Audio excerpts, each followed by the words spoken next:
Good morning, everybody. Uh, John and I are just going to go over a few slides about AgCompass. And then at the end of that, we'll open it up for discussions because that's probably, we'll have more interaction there than during the slides. Anyway,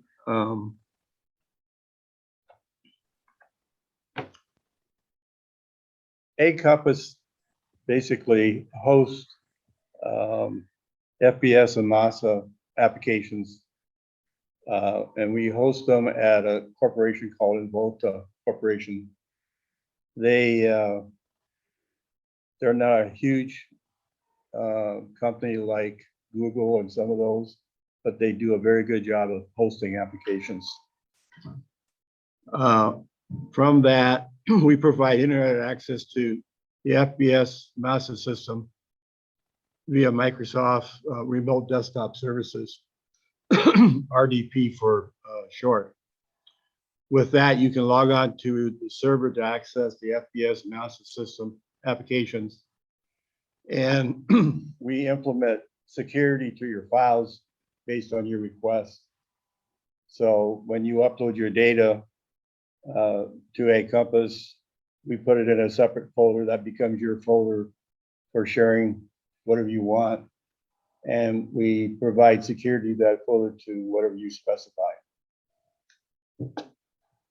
But once that's all done, FBS MASA is now available worldwide against almost any device that you can connect to internet, personal computers, desktops, laptops, even phones. Of course, when I try to run it on the phone, it doesn't work too well. It's very hard to navigate. It's the problem. But it's nice in a pinch, it will work. Other type of software that we support that are related to FBS MASA is Centerpoint Payroll. I have that running on the server. Vertical software, both RainTrack and ScaleTrack. And then we've had people that wanted to have QuickBooks. They were QuickBooks users, and then they wanted to convert to FBS. And so we also have QuickBooks there, for those type of conditions.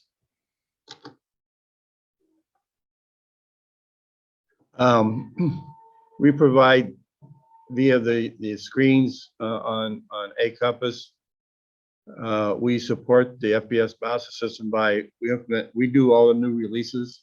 So we do the updates, and we also do fixes that occur during the interim releases. We've had some problems with them a little bit lately, but we're going to try to do a better job on that in the future. Also, using our system, it's an aid to FBS personnel to online access a user session. So if we got a user that's having a problem with FBS somewhere, they can call us or FBS, and we can monitor their screens and see what's going on.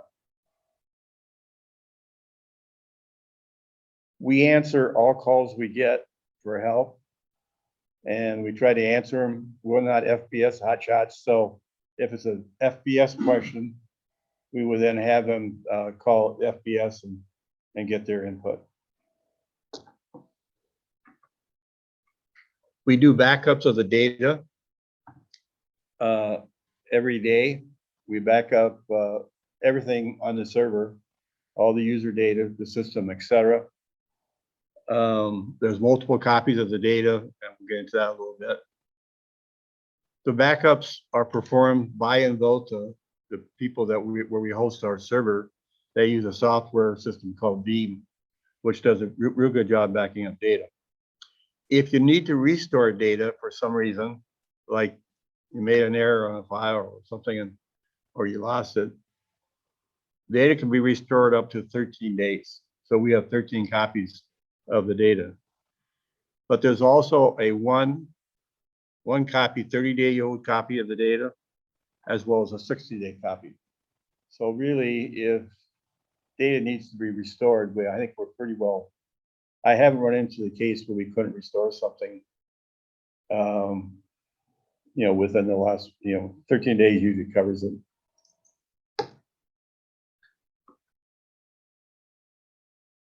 Oh, I went to one way.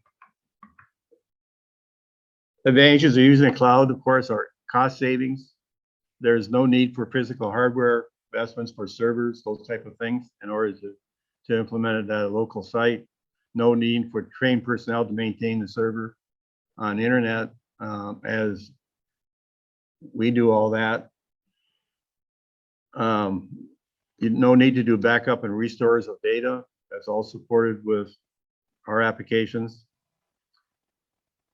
If there's software that needs to be automated with an outside the circle, like payroll, Centerpoint payroll, we support those type of applications.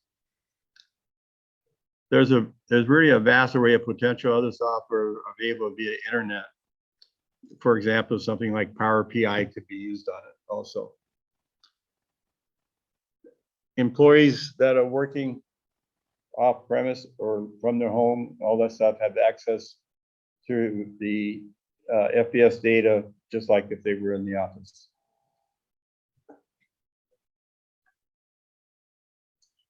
Potential disadvantages of the cloud.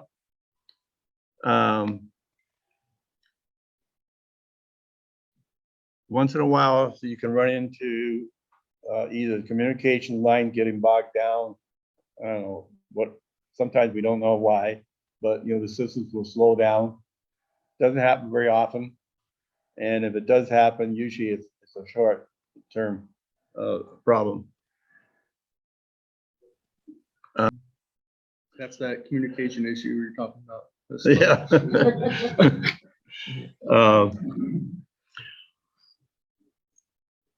It also requires that at your location you have good internet connection. If you got a flaky internet connection, connecting to AgCompass in the cloud or FBS in the cloud is a challenge, because it'll keep dumping you off, and then you have to reconnect, those type of things. So it's real critical that you have a good internet connection to your location in order to run FBS.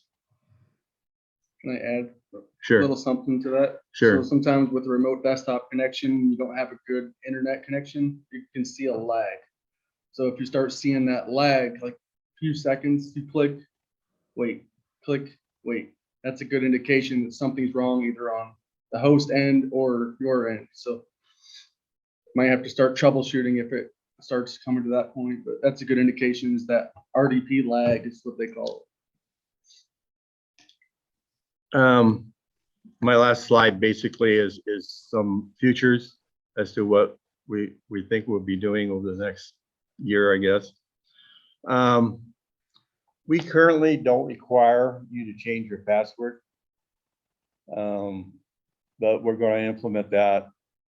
We haven't decided whether to be a 3 or 6 month type of thing, but the industry seems to say that that's a good idea. So we'll be trying to do that. You want to talk about VPN? Okay. Kind of rolling out a VPN solution, kind of more secure. We started beginning of this year. The hosting provider helped us with a new firewall, which is basically top of the line firewall. The Palo Alto is what it's called, and that allows us to kind of implement VPN. And we know it's kind of a struggle or a pain point at first, but it's just maybe a couple extra steps process to get connected, but we're working on that as well. So eventually everyone will have to connect to their VPN client, which is it's called Global Protect, and then connect to the RDP client.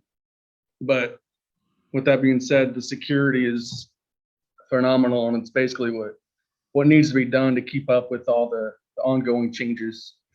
So any struggles, we will definitely get through it, and you can always call us, or I think you can actually email us now, support@agcompass.com, which goes to a few people. So if there's ever any issues, you can always send us an email and someone will be in touch that way as well. But the VPN is definitely a good good thing to roll out, and it may not seem like it sometimes, but it is. So bear with us if there's any frustrations on your side.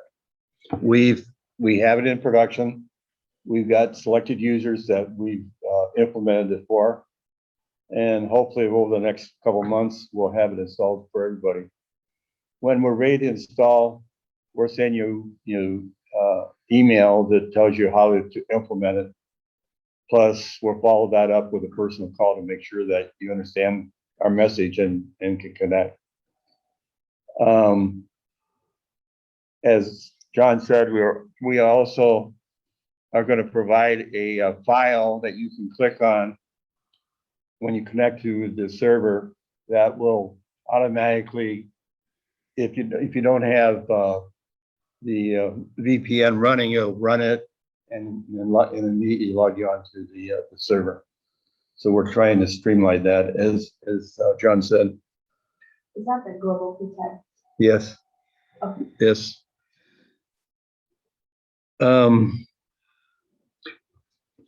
We, at the same time, we're going to be contacting everybody. We're also updating the primary contact number for if we have to communicate with you, and both an email and phone number.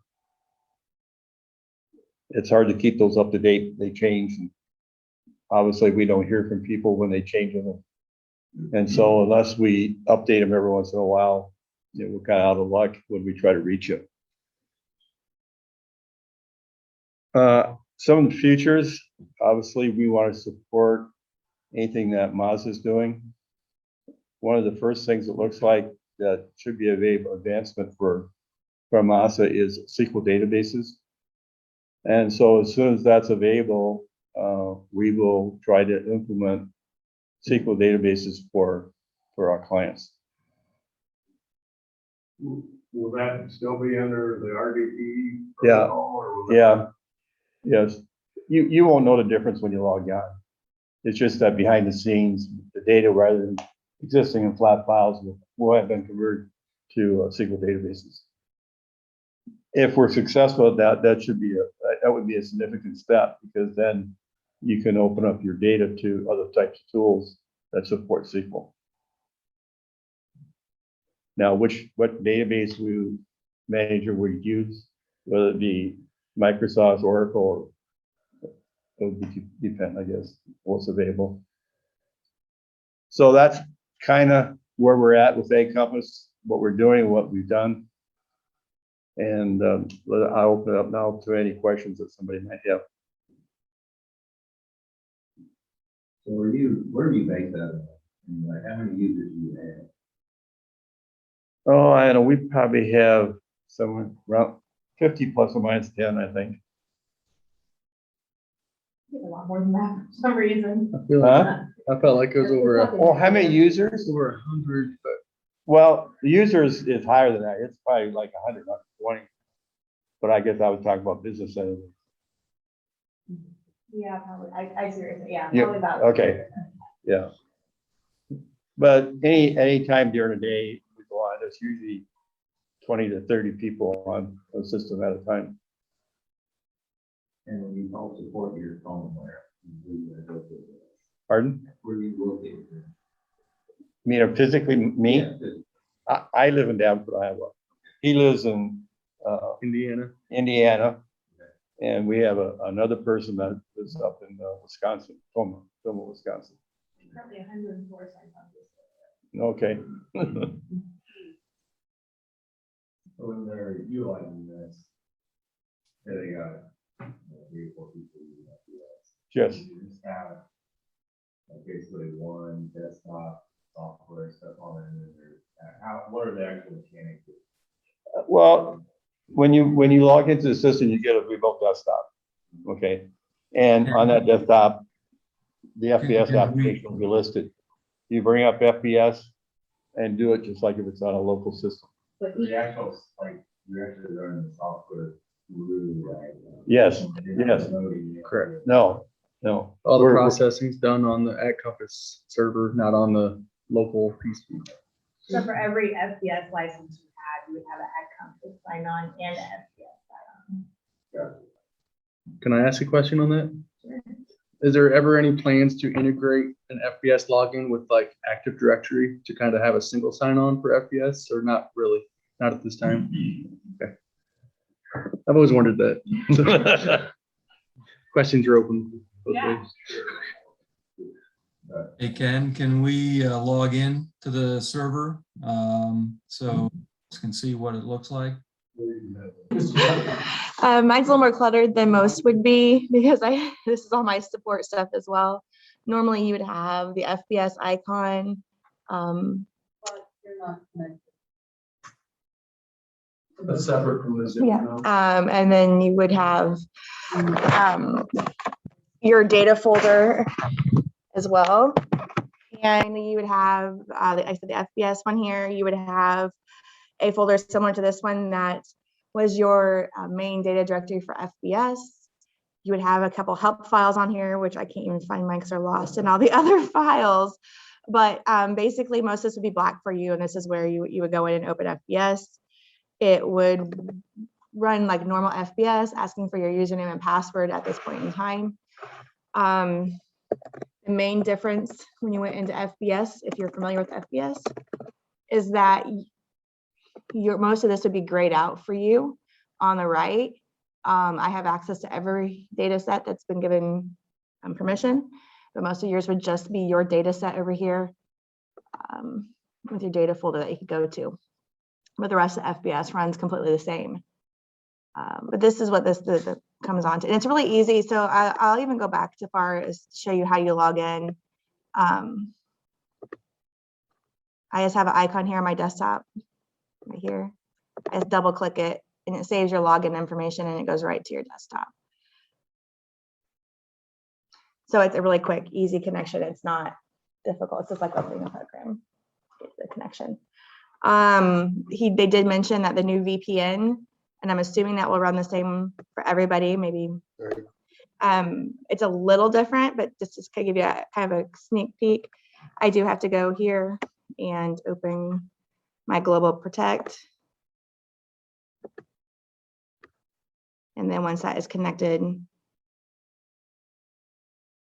I just open my icon like normal. It didn't like my Global Protect. I didn't for some reason, but just double click it. It should open right up.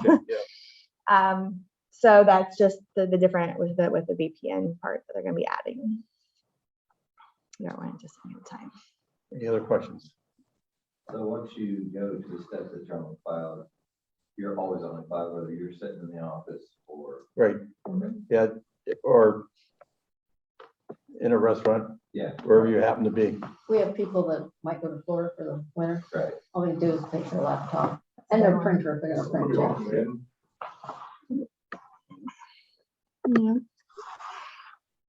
Yeah. I think you touched a little bit on storing data on there and other integrations. Like we use vertical solutions. Okay. For scale and stuff. Would that be something that would be tied in with We your back? currently have 2 people that use vertical on the server. Okay. They use both Scale Track and Brain Track. So how would that, where could that go, I guess, as far as tying into FBS? It runs independently in AgCompass from FBS, but there are files that they download and import into It's a big player. What minimums are we talking about as far as the speed of the internet to really see this functionality? I mean, typically, it doesn't really require much. What do you think? 5, 10, but. I want you to say that. I have really bad internet at home. I have line of sight internet and I barely have 4 or 5 Oh, some yeah, days. that's true though, because the line of sight, it could be really laggy, like And I don't the see latency much. could be really And hot. I probably have the worst internet So possible You for. could get good download or upload speeds on a test, but you might not be testing the latency. So if it's, that'll cause your lag as well. So like if in her case with the like wireless site to site VPN, or not VPN, but you know what I mean? Wireless, then the latency could be really high, which is going to kind of kill you on your RDP connection. It still works really well though. So- I don't have much lag with AgCompass. So is there any way to do like a test run to see? Yes. Absolutely. Yeah. You have people do it. very, sounds like a, Sarah's saying as far as our internet speed. But in our new project, we had five built, No problem. line of sight from there to our house is about 3 miles probably. And we're gonna look at potentially scaling off of that, shoot it to our farm. Mhm. Somehow. Yeah, we could set you up with temporary setup, and you can give it a test for a month or We whatever. definitely wanna do that. Like I said, we don't know day to day how good it is for Yeah, hey.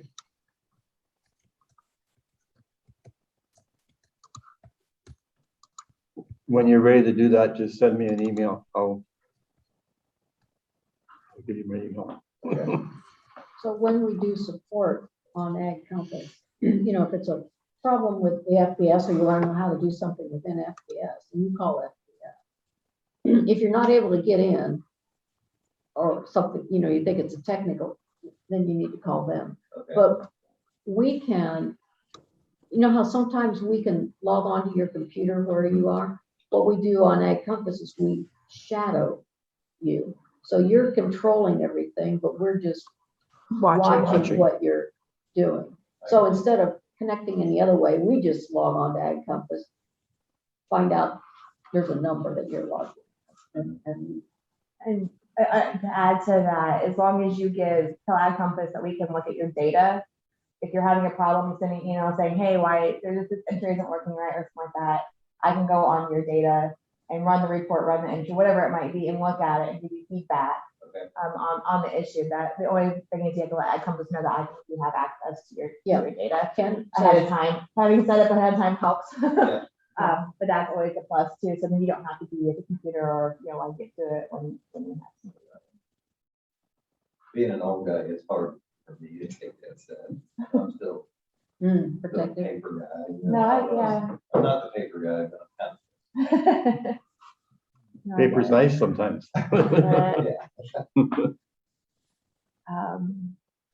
Every, To your point, there's so many entities we have now, so many users, that it's not practical to do a lot of this from your home office or the shop office anymore.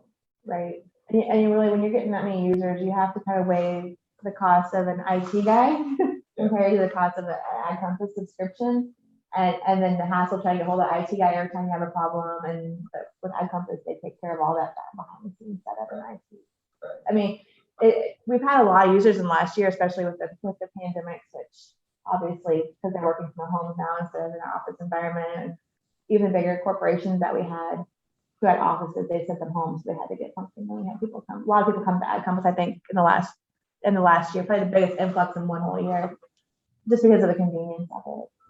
And then, like you said, I can take my computer to my accountant wherever I am. Even if I have a laptop, I mean, if you don't have to worry about that desktop at home, it's always on your anywhere. You can connect to going to the accountant's office, sign into the RDP, and you have AgCompass there. And that's the advantage I see is having a login and she can just So we have a lot, log in, a lot that fix have. whatever I missed.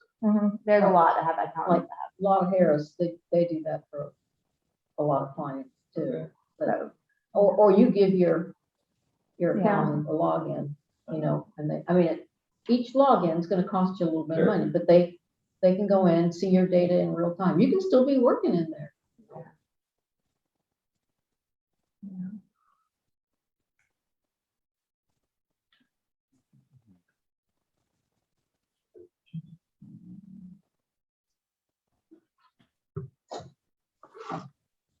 Okay, thank you, everybody.